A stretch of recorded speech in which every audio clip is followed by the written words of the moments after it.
BBQ Central. Start the game! Let's go!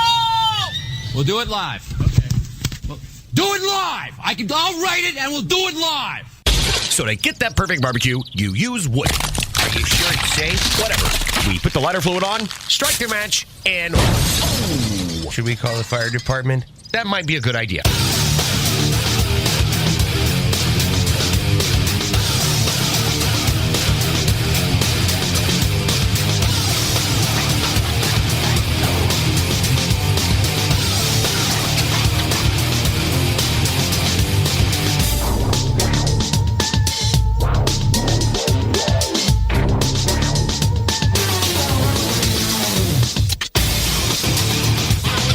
All right, good evening and welcome to the Really Big BBQ Central Show.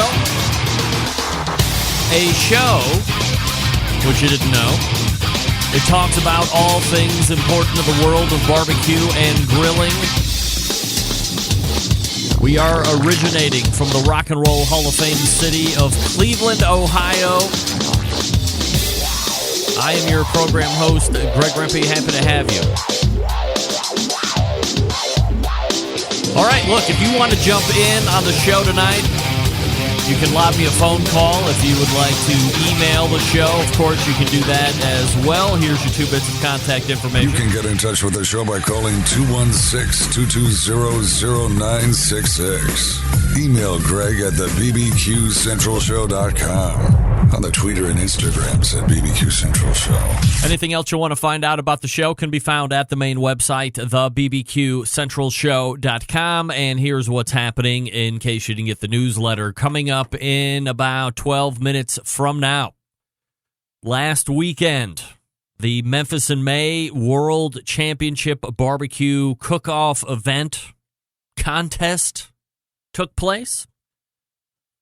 And there was crowned a brand new winner, a first-time winner overall of the Memphis in May World Championship. And the winner this time comes out of the pork shoulder category. And in essence, taking down 2 world championships in the same weekend. One for the category, which is pork shoulder.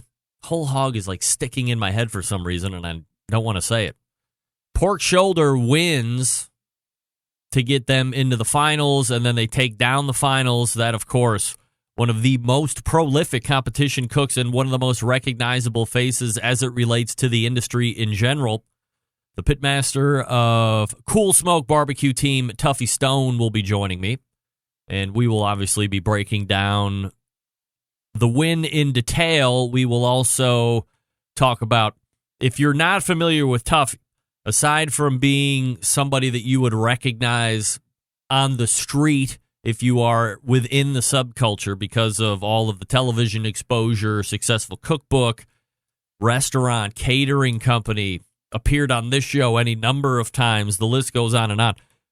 He has won all except one, and I don't even know if the one that he hasn't won yet is... For many, it is one of the ones to win, that being Houston Livestock and Rodeo. I believe that's the only one he hasn't won yet. Everything else he's won at least once, some multiple times. So when you look at contests that you want to win as you go into competition barbecue while you're currently existing in competition barbecue before you put out the fire forever, he's won them all, except for Houston Livestock.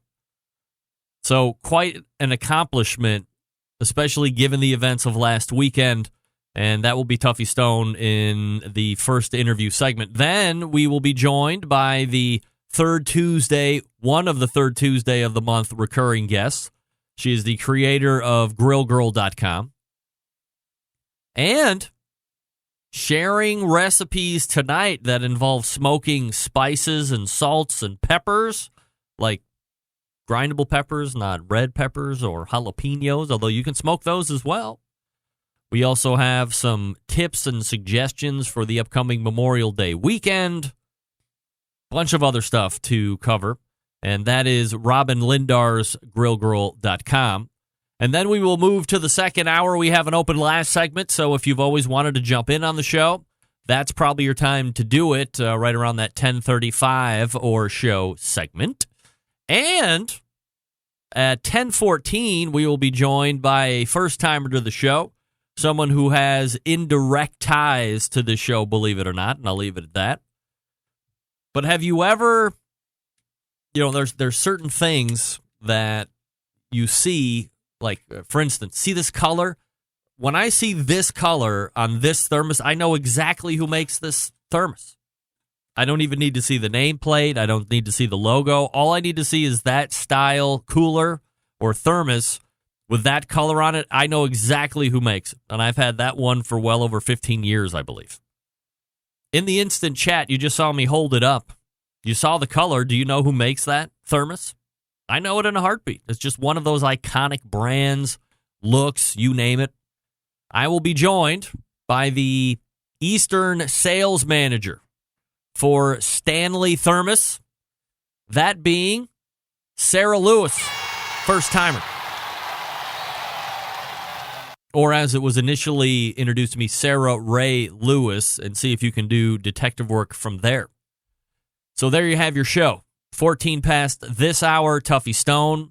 35 past, Robin Lindar's grillgirl.com. And 14 past the second hour, Sarah Lewis from Stanley Thermos. Looking forward to talking with Sarah about Stanley. I have to be one of the biggest fans of Stanley ever. Like, that was one of my most prized possessions that I ever bought myself when I first started being on the road sales guy. I wanted something that was going to hold my coffee hot all day. And it does all day. All day. Love that thing. Again, and it's a workhorse. Again, I just said again 17 times. I mean, look how nice this thing looks, and it's 15 years old. Is there a born on date on this thing? Serial number somewhere, but it's still ready to go. And it's not like those crappy other I'm getting off track. You can follow me socially at BBQ Central Show on Instagram and Twitter /BBQ Central Show on Facebook. So if you're not currently doing that, please do that immediately, if not sooner.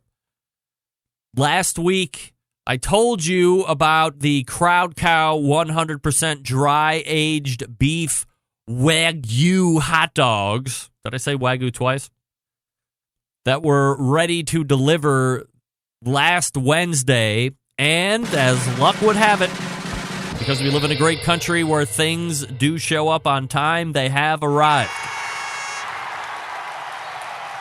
There is a personal goal to get them tested out this coming weekend. It is Memorial Day, of course.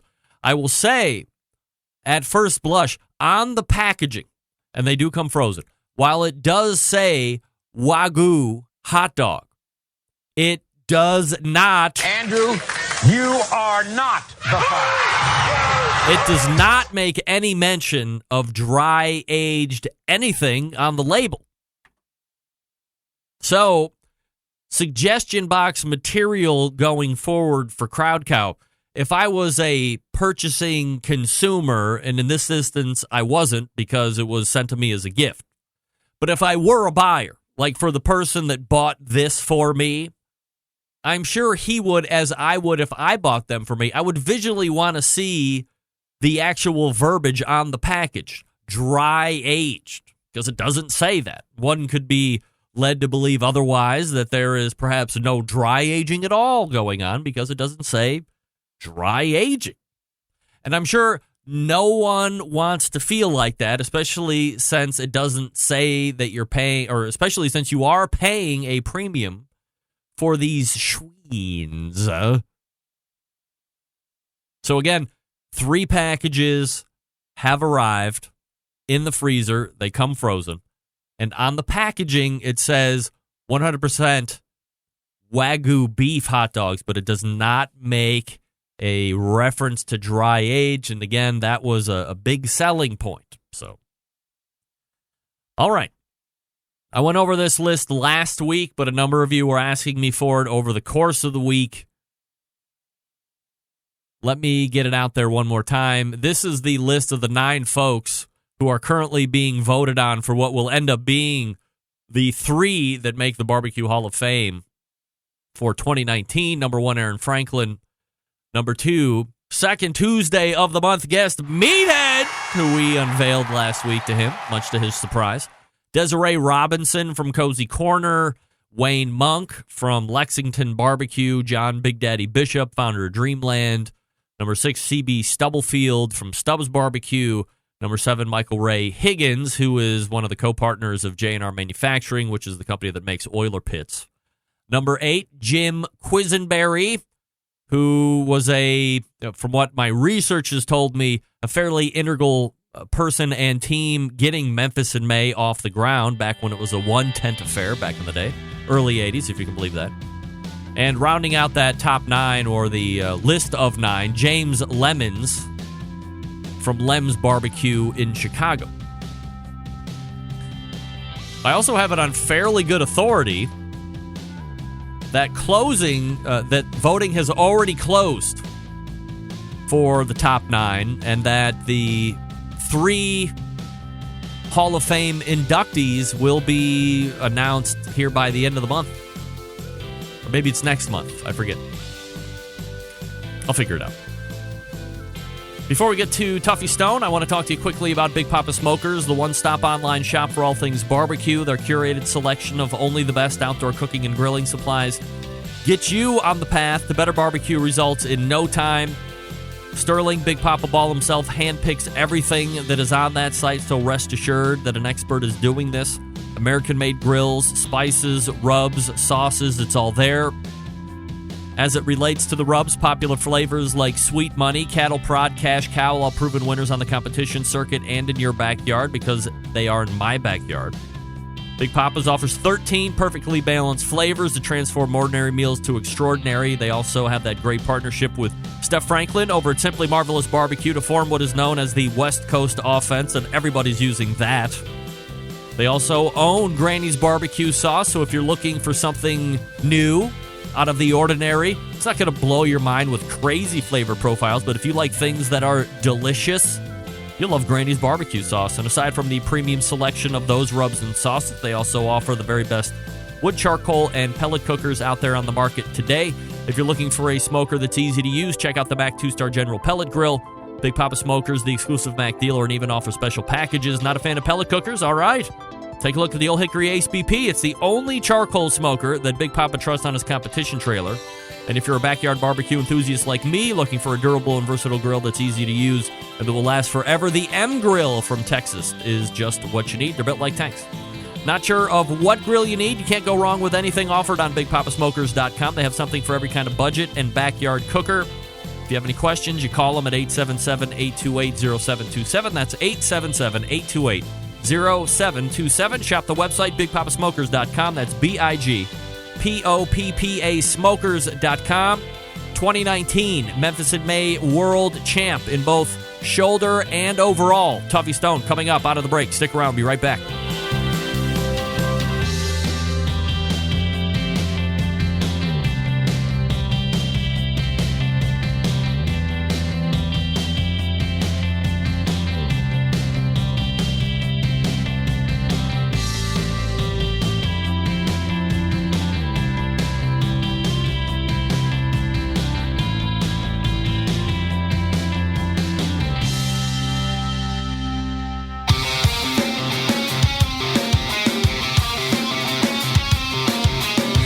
Broadcasting live from the Barbecue Central Show studios in Cleveland, Ohio.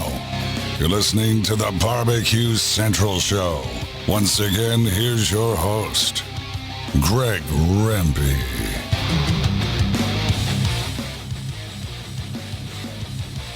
Hey, this portion of the show brought to you by Butcher's Barbecue, makers of award-winning injections, marinades, rubs, seasonings, barbecue sauces, grilling oils. The list goes on. All the Butcher Barbecue products tested on the competition circuit as well as backyards worldwide. Head on over to butcherbbq.com to stock up right now. That's butcherbbq.com. Always trust your butcher.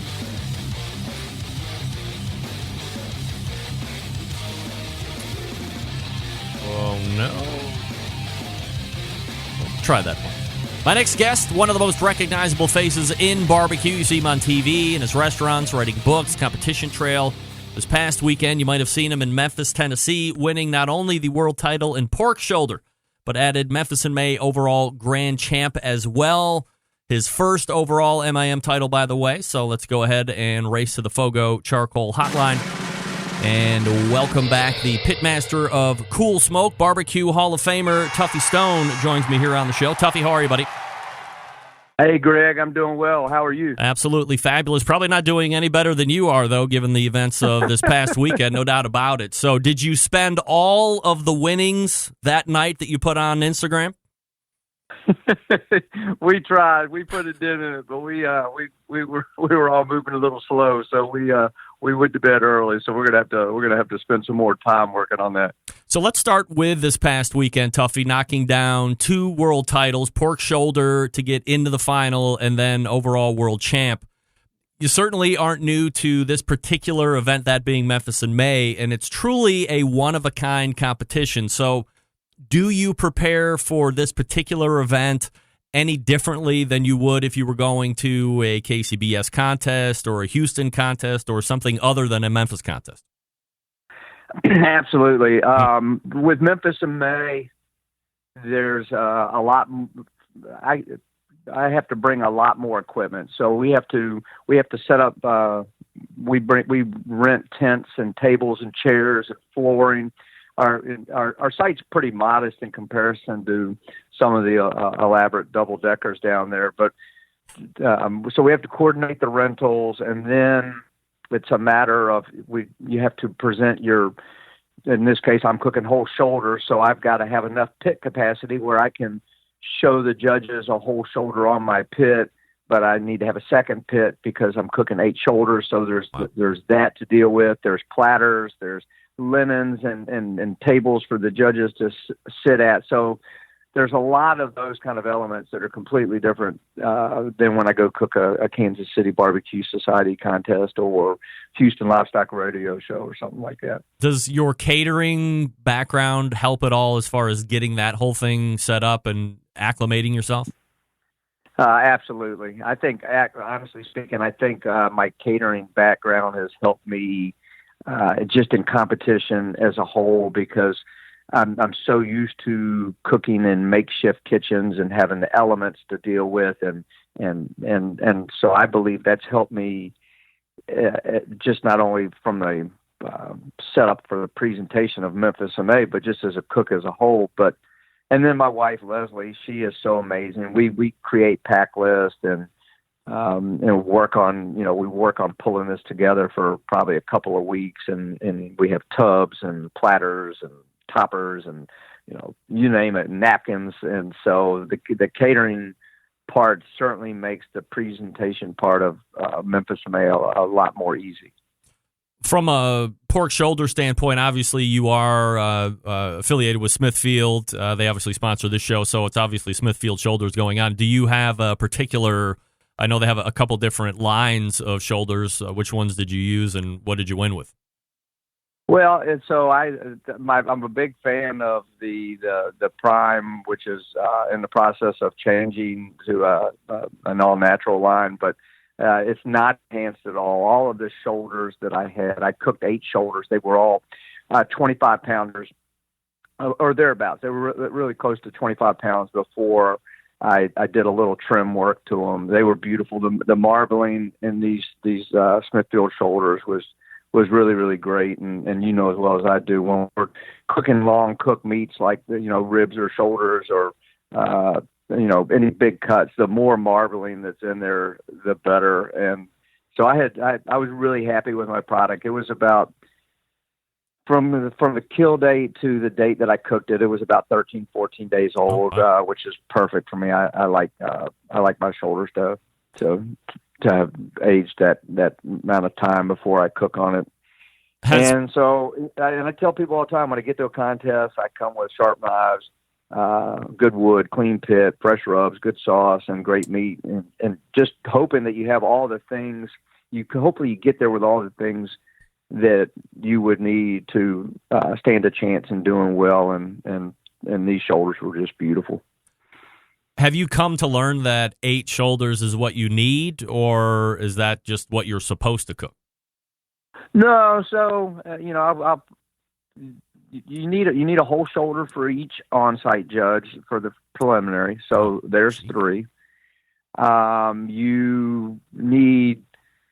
I like to have options, so I cook 8. I stagger cook 2, in hopes that we make finals. Well, if we don't make finals, we don't have any use for the 2 that we stagger cook.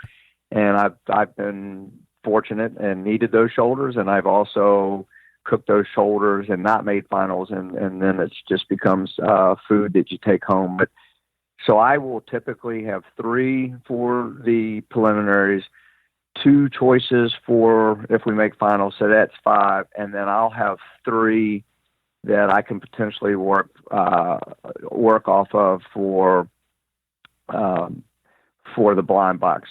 And sometimes I will get into just 2 for the blind box. Sometimes I'll get into 3 for the blind box.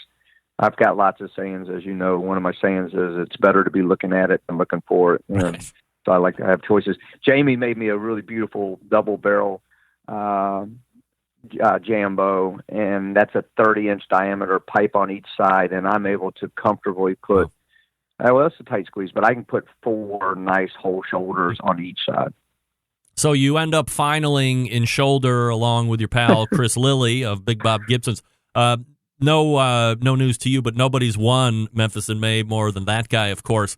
It has to feel great to get over the hump and have a sniff at finals instead of being a bridesmaid in shoulder again. I was we every year there's always a bump in the road in your cook, and another one of my sayings is it's all in how you handle catastrophes. And we had a couple of situations that we had to sort through, and our shoulders we ended up having to push the heat up on them that morning, and that's for me, that's not the preferable way to cook a whole shoulder, because where that joint is at the point and the butt, if it gets too hot, it'll pop on you, and it doesn't make for a very nice presentation. But we had to push the heat up on these and kind of sort through that.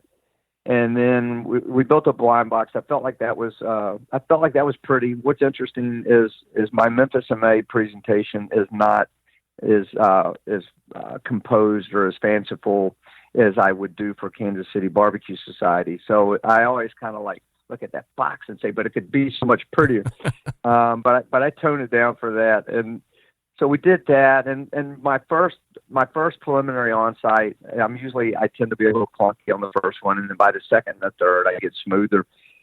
And we did that. And then it was crazy. I had to drive across to West Memphis after that and pick up a trailer that I had purchased. Mm-hmm. And so we dealt with that. We came back across the river, and we were waiting, and we were waiting, and we were waiting, and it's a long wait. And all of a sudden, we hear the roar of team of Big Bob Gibson's, because there's one spot between us and them, and they're cheering, and it's energetic. And I'm like, oh man, they made finals, and I hope we made finals. And one of the ambassadors there was so great. She got over to us less than a minute later. We had made finals too. And anybody that knows me knows I kind of get emotional with that stuff. So we were the team. We were all just, very enthusiastic and happy to make it finals. And for me, making finals at Memphis in May, having started in KCBS and then eventually trying giving a go at Memphis in May. I'm happy if I get any kind of trophy. It doesn't matter what size it is. And so making finals, you could at least be third. And I was like, we got in the zone. We had a great, everybody that was on the teams cooked with us in the past, and we did a much better job this year, Greg, of organizing responsibilities, and we just went into motion. And I was kind of getting in the zone. I tell Sterling Ball this all the time. Whenever I have a chance to win a world championship, or not win, whenever I have a chance to cook a world championship, I always just kind of get in this zone and try and just be, trying to just have my best cook ever and control the things that I can control. And so I was thinking about this presentation and just knowing how important it was going to be. In addition to the beautiful Smithfield shoulders, I had to be on point. And So they got there, and it just flowed, and the team did great, and here's something I didn't know, Greg. So we had to be the first shoulder to be judged, and in KCBS historically back in the old days, we always wanted a high number on our box in KCBS, because if you had a high number, they used to judge them numerically in numerical order. And so if you had a high number, it was always a good chance that your food was going to be judged last. And that was the way we always wanted to be in KCBS. Right. And so when I was being judged first, I was like, oh man, wow, this isn't good. But I found out later that day that when they judge, so we had the best shoulder score going, coming out of preliminaries, and I didn't know that. And that's why we were being judged first. But Red Hot Smokers is an amazing shoulder cook. And then, like you said, with Chris Lilly, it goes without saying. I mean, I have so much respect for him as a pit master. He posted a picture, or somebody posted a picture of his shoulder on Instagram, and I looked at that shoulder, and I was like, my gosh, that is one beautiful shoulder. So I was like, I was just like, it's going to be tough for us to take this, and we did our best, and then off to awards we eventually went, and it was an amazing day. Tuffy Stone joining me, recapping the big win over at Memphis in May this past weekend. Tuffy, I've asked this question a number of times to folks that are in Memphis in May, and they have that status. So, I mean, when you are who you are, TV exposure, successful author, successful restaurateur, few in barbecue rival your recognizability. So when it comes to the on-site judging portion of this, do you see your status as something that you need to overcome, or do you see it as something that actually might give you an advantage to some degree? Well, I have felt in years past that it probably hurt me in a couple of situations. I've had, anyways. So I don't know. I did not know the judges, the finals judges, and I had someone tell me that they were all. I knew they were all really experienced judges, because they'll have something that they wear that makes you realize that they've been doing this for a while. But I was told that that they were very experienced judges, and I just always go into my presentation like I don't know. I always just try and be very humble and very like, you don't know who I am, and I'm going to introduce you to me and my team and where we're from and how we cook this food that we're serving you. And here's all my thoughts on my rub and my sauce and my pit and the selection of my pork and the wood that I use and why. And I just kind of go through it that way. At the end of the day, just to get the finals, you got to win blind box. Yep. If you don't win blind box, you're not going anywhere. And I think I've cooked Memphis in May now 9 times. I think I've made finals 5 times, and this is the first time that we ever won it. So, to answer your question, I don't know. I don't.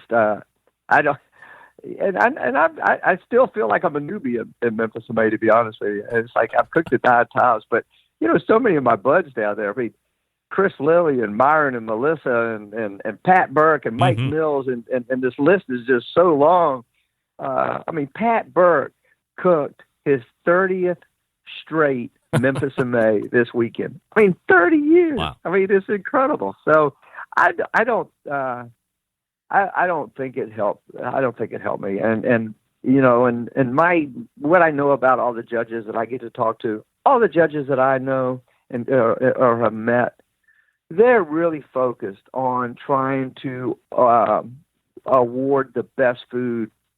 What I love about Memphis in May is it is comparative judging, and they can really take their time. And golly, the point spread between Cool Smoke and Big Bob Gibson's was so small. I mean, it was so small. So I feel really blessed that we got to walk the stage, and then when we were up there and they were getting ready to call Brand, I was tripping out. I was like, man, there's no way we're gonna win this thing. There's no way. And then they called us, and it was unbelievable. But I said this on the stage. There were so many of my mentors and friends that are just tremendous pitmasters. And Chris Lilly, I mean, what he can pull out of a shoulder is just, he's brilliant. He's just brilliant. And I don't know how many of those trophies he has, Greg, but he's got a whole bunch of them. Oh, no doubt about it. I mean, when you can get a shipment of pork shoulders frozen and still end up winning Memphis, still win shoulder and still win Memphis and May in the same year overall, I mean, you're certainly doing something right, no doubt about it. And we're talking with Tuffy Stone, the 2019 Memphis and May overall world champ. All right, so here's a quick list. If you aren't familiar with some of these, let me refresh your memory here, Tuffy. You've won the Jack 3 different times, 13 and then back-to-back 15 and 16. You won both sides of the American Royal, the Open in 14 and the Invitational side on 13. You won the 2015 Kingsford Invitational. You've also garnered the 2012 Gary Wells Sportsmanship of the Year Award. And, of course, I think kind of where we first met, the 2007 KCBS Team of the Year. Quite an esteemed, accomplished list that most pitmasters would be highly sought after to accomplish during whatever cooking career they have. Do any of these stand out over and above the rest for any reason? Well, first of all, you can't see me right now, but my face is really red. Well, I mean, you won them, so, I mean, you did it. I'm going to tell you,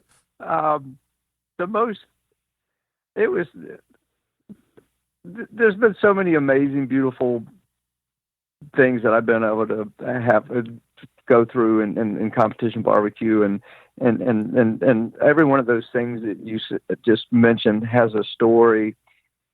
And I got to do them with my father and friends, but if I had to pick one out of all those things that made me that touched my heart, and it was so funny, it was so uneventful. One day I opened a package at work, and it was the Gary Wells Sportsmanship Award. And there was no fanfare. It just came in the mail, and that really touched my heart a lot. So if I got to pick one out of that amazing list that you just read, that's the one that's most meaningful. Yeah, and you know what? That doesn't surprise me one bit. I mean, we've talked a lot over the years about winning this competition or that competition, but I don't know if it largely just kind of goes unnoticed, or if you really got to start digging through what about Tuffy Stone or what have you won. And that one shows up. And as I was prepping for this interview, I'm like, man, I'm going to ask this question, but I guarantee it's really not the contest. It's getting recognized for being a great human being. And we all know what the Sportsmanship Award is all about. So I figured that probably was going to be the one that might stand a little bit head and shoulders above the rest here. It was just such a funny moment. It was like, it touched me, and of course, you and everybody else probably know how emotional I get. But the little box just came in the mail, and I opened it up, and there it was, and I had a tear to the eye because it was so sweet that people felt that way, and so, anyways, but it was you think about the Jack or the Royal or Memphis and May or all these things, and there's usually like lots of energy about the people and excitement. Here it was, just this private moment of me at my desk, and it was sweet. What does the rest of the 2019 schedule look like for competition? Well, so some of the things I've been doing the last year or so that's really bringing me so much joy is I'm doing festivals where I'm cooking for people that I can see their faces when they eat it, and that's just making me so happy. And I did South Beach Food and Wine, I did Charleston Wine and Food, and I got to cook for the troops with Stretch and the Mess Lords, and that being a former jarhead, that's been so meaningful for me. So I want to do more of those kinds of things. I did. I am, and I'm gonna be taking pictures. But I finally got a porch trailer. I had to retire the RV. Had 175,000 barbecue miles on it, and so I've got this porch trailer that I'm gonna fix up and do some work on it. I'm gonna put a Jambo enclosed model that I've had for a very long time on there. And I would have told you before Saturday that if I could cook, I'm getting it, winning Memphis in May. I'm now an automatic for the Jack, so I get to go down to the, we get to go to the Jack again, and I'm super excited about that. Yep. I am doing the Washington D.C. contest, which is a contest that I love, and I do some demos there. My dad enjoys doing competition barbecue so much that he'll be 79 in December, and I think this new porch trailer hopefully will make it easier for him. So we'll pepper in some competition barbecue, but I'm really enjoying I'm working on a restaurant. You're the first. I haven't talked about this to any type of media or anything, but I'm working on a new restaurant with my wife and my partner Josh, and I'm excited about that. It's going to have a market and a restaurant. You're the first, Greg. So there you go. You heard it first on your show, but that's going to hopefully open and. It's probably looking early fall now, so that's going to have some cool stuff going on. It's going to have a market with a little meat section in the back, and we're going to have a wood burning grill and a wood burning oven. We're going to do some fun stuff. So, anyways, I always got something that I'm working on. Man, busy. I just can't thank you enough for having me on your show, man. It's like I just rehashing this with you. Me and everybody on the team, I think we still feel like we're kind of in a dream. And this didn't really happen, so being on your show, kind of like maybe it did happen. Yeah, it's always good to relive it and then re-soak it in, let it soak in over the course of the week, and certainly will feel like a nice new suit come the beginning of next week, no doubt about it. And it's something that you can just put on the belt notch there, and it's yours. Nobody can take it away now. You got 2019 Memphis in May. World champion and shoulder champion to go along with it. It's Tuffy Stone, the pitmaster of Cool Smoke. Tuffy, really appreciate the time catching up and letting us into this whole look back. Really appreciate it. I appreciate you so much. I appreciate all the things you do for barbecue, and thanks for having me again. You got it. There he is, Tuffy Stone. Your 2019 Memphis in May world champion. Both overall and in shoulder. I mean, that's important. So remember, there are 3 world champions. You have one in shoulder, you have one in ribs, you have one in whole hog, and then you have the overall world champion. So Tuffy gets 2 of the 4, won 50% of those world championships. I'm no mathematician, but that's a pretty good percentage right there. All right, we're a little long there, but I'm sure Robin will forgive me, and we'll make it up to her here on the backside. Green Mountain Grills. Let me talk to you quickly about those. Both Robin and I are fans of Green Mountain Grills, believe it or not. They have 3 different sizes for you to choose from. They also have 2 different lines. So if you're looking for the latest and greatest, the Prime line is something you want to look at. They got the peek-in windows on the cooking chamber and in the pellet hopper. A little bit more of a sturdy chassis, okay? And great new features like the 12-volt power control. They have the dual internal meat temperature probes, just to name a few. They also have the classic line, if you are more interested in that. The Jim Bowie and the Daniel Boone also have the ability where if you rip the guts out of those 2 cookers, you can drop in that pizza oven insert, and now you have a pizza party. In fact, I think Memorial Day is going to be pizza party at the Rempe House. Get in that big swim spa, eat pizza all day long because you can make them in like 2 or 3 minutes. So fun. GreenMountainGrills.com. That's GreenMountainGrills.com. They have pellets and sauces and rubs, all the other accoutrements that you need to. And we will be right back with the Grill Girl, Robin Lindar. Stick around, be right back.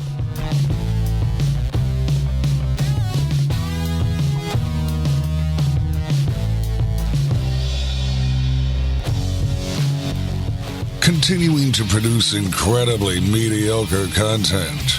in an exceptionally professional way. You're listening and watching the BBQ Central Show. Once again, here's your host, Greg Rampey. All right, this portion of the show being brought to you by cookingpellets.com. Your number one source for quality wood pellets. For all of the pellet-driven cookers, the Green Mountain Grills, the Cook Shacks, the Traegers, the Louisianas, the Pit Bosses, you name it. All those pellet cookers can use cooking pellets. You can buy online, cookingpellets.com, or on amazon.com if you prefer. Download the free app too. Get alerted. It's the third Tuesday of the month, and you know what that means. We get a visit from Robin Lindars, the Grill Girl. Hey, Robin. Hi. So how Happy nice? Tuesday. How nice was it to? How nice is it to follow the 2019 Grand Champ of Memphis in May, Tuffy Stone? Oh my God! Wow, I was like, holy shit! I usually follow Steven Reichlin, which is already like not worthy, and then I get to follow Tuffy tonight. It's like, oh my God, wow! And can I just say that Tuffy's the nicest guy, and I'm so happy he won because I love him and. Memphis in May is its own animal. Mm-hmm. It's not just your average barbecue competition. I actually wrote something down when I was listening to him. Pork pageantry. That's the term that came to my head. Pork pageantry, and that is what Memphis in May is all about. There's a lot of. You're no stranger to Memphis in May. I mean, you had been competing there. You were going for like a handful of years in a row, right? I've done 8 years, and I've been on 3 different teams. And the last team, my dad and I started with our friend Patrick Hilson. But as you know, there is a lot to doing a team. It's like running a small business. You're really like, especially in Memphis, it's not just like you're showing up for a barbecue competition. It's like, you know, it's like a $12,000 to $15,000 endeavor. It's a lot of stuff, you know. So it's it can get very corporate. I feel like it's a little bit pay to play. Like as you see, you really a lot of the people that do well have restaurants because I feel like you do have an advantage that way. Obviously, you have more resources. It's hardcore, but it's a shitload of fun too. It's super I mean, fun. it seems like you almost have to be backed to some degree. I mean, I was watching Malcolm Reed's Instagram feed, and he was tracking progress of what ended up being, I guess, a replica of Graceland being built on some team site. It was 2 or 3 stories high, and it looked like they were building a house. Unbelievable. Yeah, well, it's such an event because it's not just the barbecue competition and the food. It's also music and all that other contests and all these different things going on. And you can spend a lot of money. And a lot of teams are party teams. They throw these big parties, and it's in a corporate event that it's an opportunity to host, you know, corporate sponsor people and feed them. And then your team, it's like, all right, are we competing to win or are we competing to feed a bunch of people? And you end up like, how are we going to it's just a stressful, there's a lot of moving parts. It's almost like, I think if you can figure out how to keep it small and get the right sponsorships, you're ahead. And you see all the people that win are also the ones that are focused, you know? Yeah. But it's, you know, our team did really well on the pork. We did shoulder, but on the actual taste and the blind box, but the presentation part, we totally messed up. So it's like, you know, there's just a lot of things you have to coordinate. So even you're tablescaping basically, like they judge you on the appearance of your tent. So a lot of people put out like sod in the front to make it look nice. I mean, it's like, it's crazy. So that's why it's refreshing to do like the state competitions where it's very like you come in, you set up your grill, it's all the same day. It's totally different, which I love that. So will you get back to Memphis in May next year or the year after or at some point, or are you done and you've turned the page? I want to go back, but just on a press pass. Like I started, you know, my dad and I, it was really my dad and Patrick started the team, but I think we didn't do it this year. Dad just wasn't in agreement on the direction and the way things were going. So I think it was just kind of a parting of ways, but in an amicable way. And I was always ahead of sponsorship. So I was always trying to ask people to, you know, I was like, so that's why I kind of know a lot about how much goes into this because it's expensive. So, wow. Which makes it hard to focus on what you need to be focusing on, which is how to win, but then it turns into, how do I pay to enter this competition that is such a major endeavor? Yes, so it sounds very complicated, and oh my goodness, I mean, a lot of moving parts, and also, by the way, you have to cook really good food, and then you have to be a really great presenter. And I mean, it's that's why it's like, and when you see Tuffy out there, he's always super focused, and he keeps it small, and I'm super happy for him that he's won. He's awesome. He's such a good cook. So, Robin, I don't know if you remember this or not, but on May 7th, your book came out. How about that?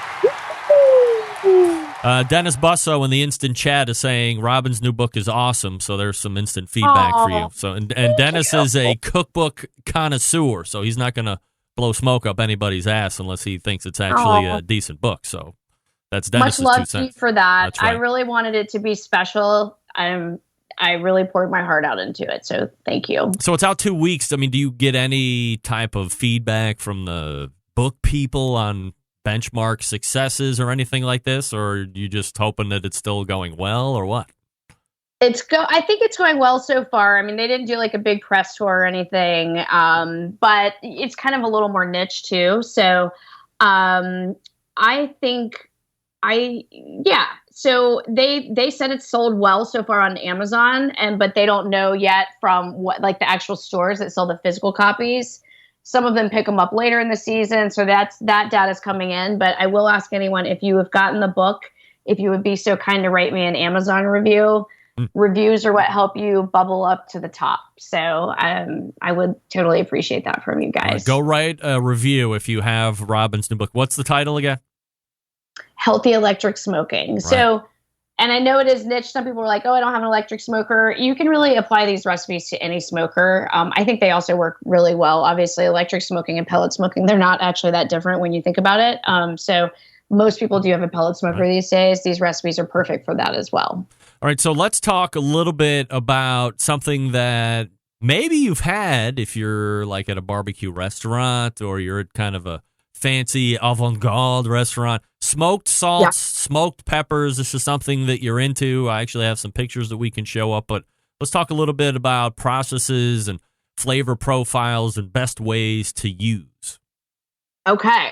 So, well, let me back up and just say I got this idea mainly because I love this company so much, Bourbon Barrel Foods. I don't know if you've ever heard of them. No. They, I think, are in the same town as the Glanvilles from Pit Barrel. Oh, okay. I think they used to have like offices next to each other. But so they're based out of Kentucky, and they do like heritage soy sauce and things like that made from, like, Kentucky soybeans. And they also do smoked salts and peppers and things like that. And that's how I discovered them. And I started cooking with them a long time ago, early on in my blog. And I've always loved them. And in my cookbook, even before the cookbook started, I started smoking salts to give away for Christmas presents, like a couple of years ago on my pellet smoker. And so, but let's just talk about smoked salts and peppers, and even think about one of the most, one of the most valuable ingredients in your spice cabinet is your smoked paprika, right? Because even if you haven't smoked anything, it automatically adds flavor. So think about something that you use every day, like salt and pepper, how powerful that can be, because automatically you're adding not just salt or pepper, but that smoke essence, which is kind of like its own umami, right? Like Stephen Reichlin said that on your show a couple weeks ago, or I don't know when it was, a couple weeks ago, a couple months ago, talking about how smoke is kind of like the other, like the other sixth sense, like that umami the taste that people love to add. So in this picture, what you can see is I've actually done this in the electric smoker, but as I mentioned, you can really do this in any grill or smoker. I've taken the electric smoker and so I'm smoking in that smoker, and I added a smoker tube full of pellets. And what I did was I took like a cookie sheet, and I put different types of salts on one side, and then one's a fine grain sea salt, one's a large, or what would you call it, fine crystal. The other one's like a larger granule that you can put in a salt grinder. and also peppercorns, so that automatically, when you have these on hand, it's so great because you're automatically getting that smoke flavor to anything you add. So even if it's something very simple, like let's just say something very simple, like grilled scallops with some butter, right? Like if you add just a little bit of like lemon juice and smoked salt, like you don't need anything else. Like it's perfect. You know what I mean? Like when you're just kind of using like really good fresh ingredients, like use ingredients that really pack a punch, right? And something like smoked salt and pepper really do. Or even thinking about like when you're making rubs, if you're using smoked salt and smoked pepper, you're already infusing your rub with smokiness, which is awesome. So it's something that there's a recipe for this in my cookbook, but I mean, you can do this like I mentioned, on any smoker really.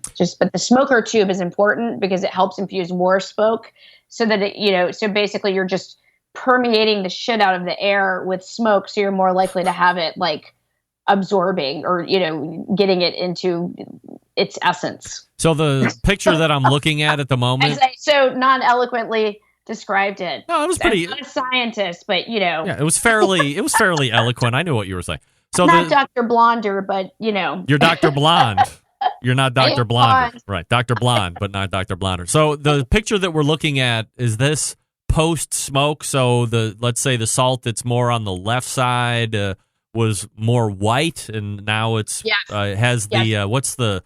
So the left-hand side is a large granule sea salt. Yeah. That might even be kosher salt. And then the other one are Himalayan salt, like granules. Okay. That you can put in like how you'd use a peppercorn grinder, you can grind the salt too. So that's what that was for. And the smoke has laid this nice patina across the top. Yes, it looks pretty, right? Like a little salt tapestry. Yeah, I like that. But I think that's like such an easy way to add flavor, and then take it a step further, and you can do things like mix the salt with like lemon zest or dried lemon rind for like a lemon pepper smoked salt. Mm-hmm.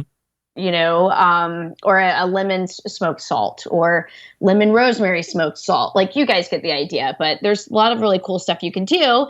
And these are really good for gifting, like housewarming gifts. If you're like, hey, here, have some smoked salt, and you put it in a cute little jar or like a hostess gift or.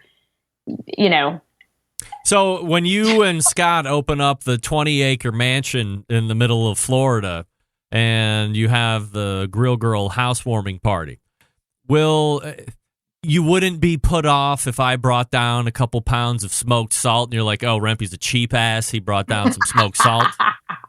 No, you know what we'll use them for? We'll put salt licks out. Scott's already been putting salt licks out on the property to attract animals. So hopefully the right kind, not the wrong kind. I want to get rid of some of the animals they found there so far. So yeah. Bring some salt, Rempy. These can be used for smoked cocktails, right? Because we also wanted to talk a little bit about that. I would imagine, on like a smoked margarita or something along these lines. Yeah, so let's talk about all the different ways that you can infuse smoke into a cocktail. So you probably see like when you go out to like a fancy dinner, or they have like everyone's like got the craft cocktails now. That's me and Dad with the Smithfield. It looks Smithfield photo. Smithfield. Yeah. So this is actually a picture from my cookbook. But let's just talk about how you can accomplish this. Like, and just getting back into my book. Like, my goal was just to kind of empower the person reading to like kind of just think outside of the box. Like, I think a lot of the concepts I introduced in the book, like smoking certain ingredients to put into other things, are really, you can adapt it to a lot of the ways you cook, right? Like adding elements of smoke into stuff you wouldn't expect. So like for the margarita, you smoke the jalapeno, and then you shake it with the ingredients for the margarita to make it smoky, and a little spicy too, which is fun.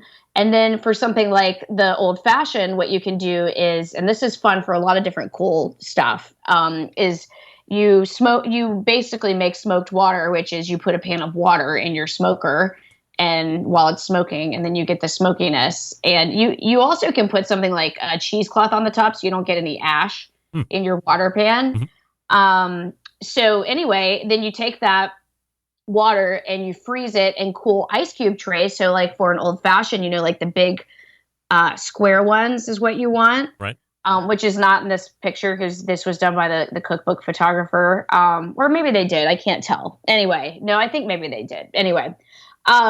So then you take that water and you put it in a cool molds, and then you can do something like, or you put it in the cool ice cube molds, and then you can do something like add a sprig of rosemary to it. And then you've got like a cool rosemary infused smoked ice. So anything that you add that ice to is going to infuse smokiness into the drink as the ice starts to melt. And it's not an overpowering smoke. It's just like a flavor additive. Yeah, it's just like a little infusion. It's like a hint. Are you a fan of this? They bring a plank out, and they have all the ingredients on a cart, and then they have that little jet torch, and they start the plank on fire, and then right after it catches, they take the glass and they put it over the flame. Obviously, that takes out all the oxygen. The fire goes out, and now you have smoke just hitting the inside of that glass and rolling. Then they turn it over, and they quickly make the old-fashioned or the Manhattan or something along these lines. You like that, or is that too much? I mean, I like it. I'm not going to do that for a cocktail party with 15 people there. It's like, when you go to Mexican restaurants and they make the guacamole at the table for you, and it's very exciting. That's how I would equate it. I mean, I think it's cool. I love it, but better for show at a restaurant having somebody do it for you than for you doing it for 15 of your friends. Exactly. Yes. All right. Or every time I want a drink, I got to go you got to set things on fire. Right. Forget that. So Memorial Day is coming up this weekend. Obviously, anything we've already talked about, you should be getting ahead of yourself and having ready for the big Memorial Day weekend. But what do you like from a menu item? Are you into wings or anything like this? So I just wanted to tell everyone, I feel like, well, the people that listen to your show might be different. They're the people that they're grilling year round. Yes, I feel like that's your demographic. It's not it's Memorial Day, we should grill something. It's grilling season, everybody. Memorial Day. Right. And it closes on Labor Day. We can't grill after Labor Day or before Memorial Day. The grilling gates have gone down. There's no more grilling. Right. You couldn't get shot. Yeah. Meanwhile, you see John Solberg. He's out in the middle of Michigan, which is like Antarctica, practically. Grilling in his backyard in December because he's hardcore. Right. That's why we love him, and that's so we know there's no grilling season, but you're gonna have Monday off. So I feel like people are like, oh, what are we gonna do? Burgers, hot dogs? No, I think chicken wings are the best grilled, and I think it's fun too for entertaining because you can take your meat, but then you could be like, let's do 3 different marinades and see which one we like better. So if you guys check out my site, this is an Indonesian, so you can do it with lemongrass or lime zest. So lime, cilantro, garlic wings, super yummy. These are an Indonesian Tamil inspired recipe. I also have one I really, really like. These are if you like spicy, these are chipotle sriracha. They're spicy, but then you dip them in a homemade blue cheese dip, which is the bomb, which is also great for, and then this is such a good one too. I love this.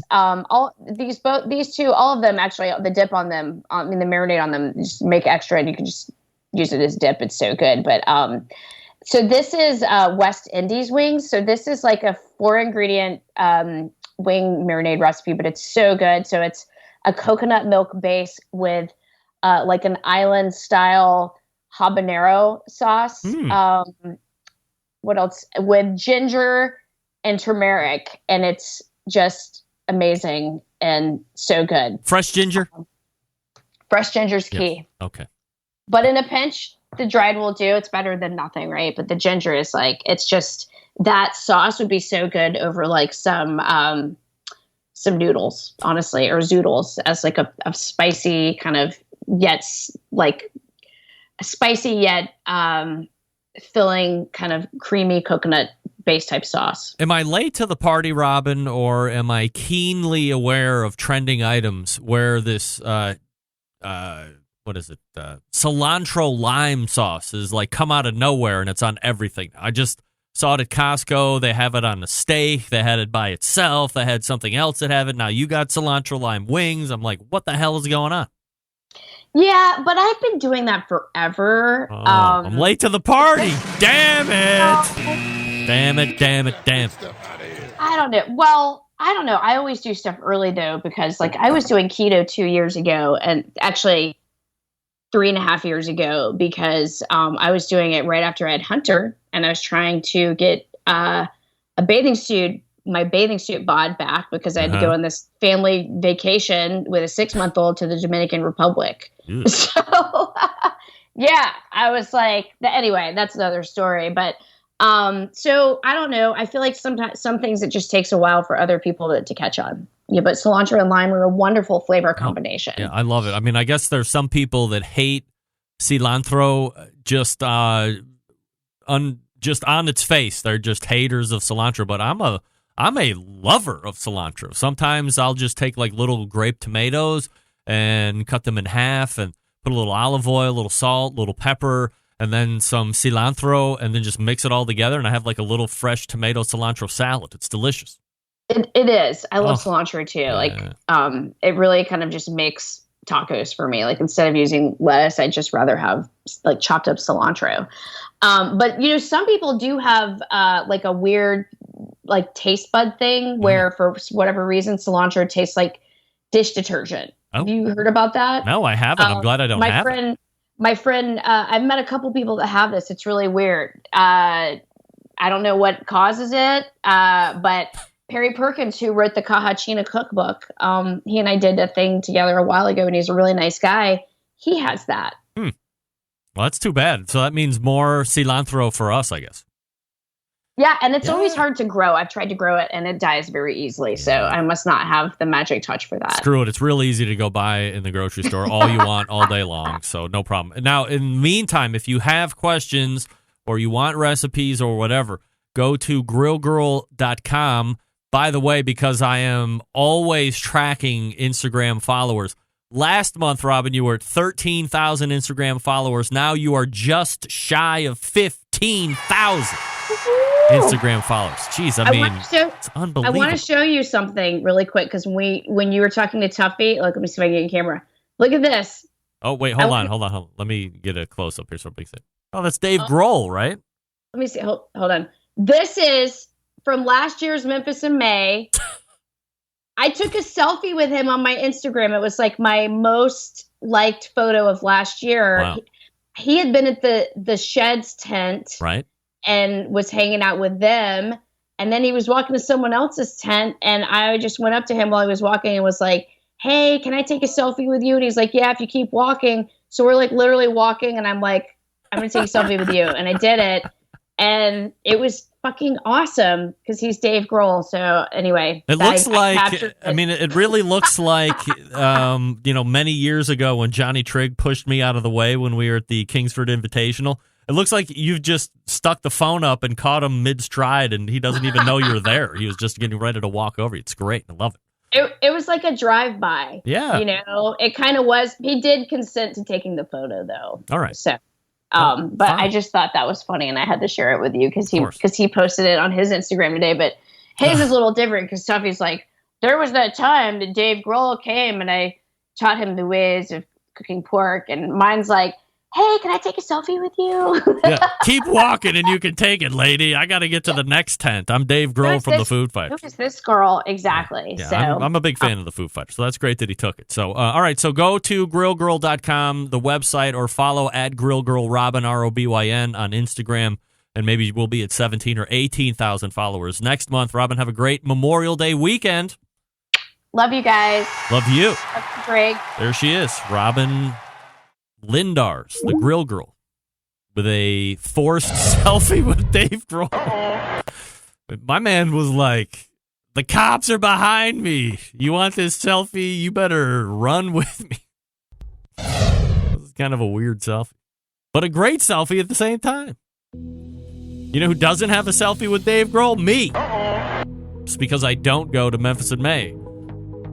I wonder if somebody else might have a selfie of Dave Grohl. No names, please. All right, we are way late. Let me see how I'm going to catch up here. First, I'm going to talk to you quickly about Southside Market and Barbecue. Let me see. Let me accept that. Okay, we're ready for that one at 14 past. Established in 1882, Southside Market is the oldest barbecue joint in Texas. They've been owned and operated by the same family for 3 generations. Famous for the original beef sausage, which is coarse ground and a natural pork casing. They also have authentic Central Texas barbecue to sell as well. All meats, including the prime brisket, slow smoked for many hours over real Texas post oak wood. They ship nationwide via the online store, southsidemarket.com. They also ship fresh and smoked sausages nationwide in case you're not local. Shipping customers can choose to order now and ship later, include a custom gift note, and mail to multiple addresses without additional charges. All shipped items are vacuum sealed to ensure freshness and ease of preparation for the customer. Shipped with dry ice to ensure complete freshness upon arrival. All meats inspected on that on-site USDA facility. On-site meat markets for fresh and smoked products. Custom orders are welcome as well. 2 restaurants for you to eat in if you are so inclined. The Elgin, Texas, since 1882, and Bastrop, Texas, since 2014. Grocery distribution through Texas and many surrounding states. But if you go to southsidemarket.com as you check out and it asks for the promo code, use code BBQ Central. That's BBQ CENTRAL, BBQ Central, all lowercase, one word. You get 10% off your entire online order, not the first time, but each and every time. So get the slammers, get the beef sausage, get the cheddar jalapeno, get the Polish sausage, get it all. Get a brisket or 2. Save 10% when you check out with code BBQ Central. And we are back to wrap the first hour in a brief fashion. Stick around, we'll be right back.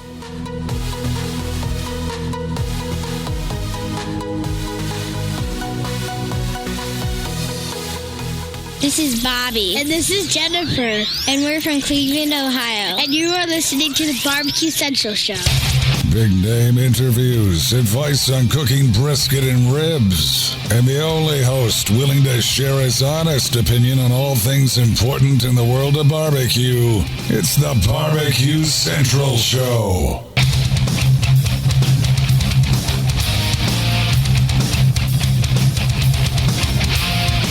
All right, we are back. Thanks again to Robin Lindars for joining me last segment. GrillGirl.com, at GrillGirlRobin, her Instagram. Also, thanks to Tuffy Stone, Cool Smoke Barbecue Pitmaster, and your 2019 Memphis in May World Champion. Both in shoulder and overall. I think that's what I'm trying to say.